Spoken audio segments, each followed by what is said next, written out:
ဝက်ထော်မဟာမိထွေးရဲ့အိမ်ပေါ်ကနှင်ထုတ်ခံလိုက်ရပြီးသွားစရာနေရာတော့မရှိတော့ပါဘူးအဲ့ဒီအချိန်မှာပဲအိမ်ပိုင်ဆိုင်မှုစာချုပ်တစ်ထက်ကြီးကသူမရှိကိုရုတ်တရက်ပြုတ်ကျလာတဲ့အံ့ဩသွားတဲ့ဝက်ထော်မကစာချုပ်တွေကိုကောက်ကြည့်လိုက်တော့အနီးနားကဗီလာအင်ကြီးတွေအားလုံးကသူမပိုင်တာဖြစ်နေတယ်တကယ်တော့သူမရဲ့ကလေးလေးမှာထူးခြားတဲ့စွမ်းအားရှိပြီးတနေ့ကိုတစ်ချိန်ပဲအသုံးပြုနိုင်တာဖြစ်တဲ့ဒီသတင်းကြတော့ဝက်ထော်မအရန်ပျော်သွားတယ်နောက်ဆုံးတော့သူမချမ်းသာတော့မယ်လို့ထင်ခဲ့တာပေါ့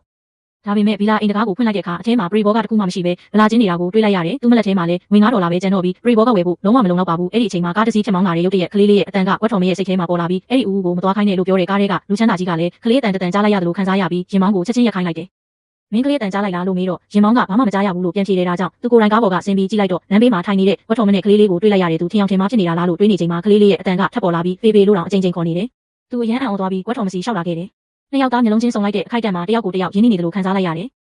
တကယ်တော့သူတို့နှစ်ယောက်ဟာလွန်ခဲ့တဲ့တစ်နှစ်ကထူးဆန်းတဲ့ညတညကိုအတူဖြတ်တန်းခဲ့ဘူးလားဖြစ်တဲ့ကွက်ထော်မကအစားအသောက်ဝယ်ဖို့ပတ်စံနည်းနည်းချေးပေးနိုင်မလားလို့မေးတယ်ပြီးတော့အိမ်ပိုင်ဆိုင်မှုစာချုပ်တွေကိုထုတ်ပြပြီးကျမမှာအခုငွေမရှိသေးဘူးဒါပေမဲ့အိမ်တွေငှားထွက်သွားရင်ပြန်ဆက်ပါမယ်လို့ပြောတယ်ဒါပေမဲ့အဲ့ဒီလူကကွက်ထော်မကိုလိန်ညာနေသူလို့ထင်ပြီးညင်းလိုက်တယ်အဲ့ဒီအချိန်မှာပဲကလေးလေးရဲ့မျက်နှာကိုတေးချကြည့်လိုက်တော့သူနဲ့တော်တော်တူနေတာကိုသတိထားမိသွားတယ်ဒါကြောင့်ကွက်ထော်မနဲ့ကလေးလေးကိုသူ့အိမ်ကိုခေါ်သွားပြီးနေ့လည်စာစီစဉ်ပေးလိုက်တယ်မကြခင်ကွက်ထော်မကစားစရာတွေအကုန်လုံးနှီးပါးစားပစ်လိုက်တယ်အဲ့ဒီနောက်သူကပတ်စံယူဖို့အောက်ထပ်ဆင်းလာရင်ကွက်ထော်မရဲ့ပခုံးပေါ်ကငွေရပါအမှတ်ကိုမတော်တဆတွေးလိုက်တယ်လွန်ခဲ့တဲ့တစ်နှစ်ကသူနဲ့အတူရှိခဲ့တဲ့မျိုးသမီးမှလည်းအဲ့ဒီလိုငွေရပါအမှတ်တိတိကျကျရှိခဲ့တယ်အဲ့ဒီအချိန်မှာပဲသူအရာအလုံးကိုနားလည်သွားတယ်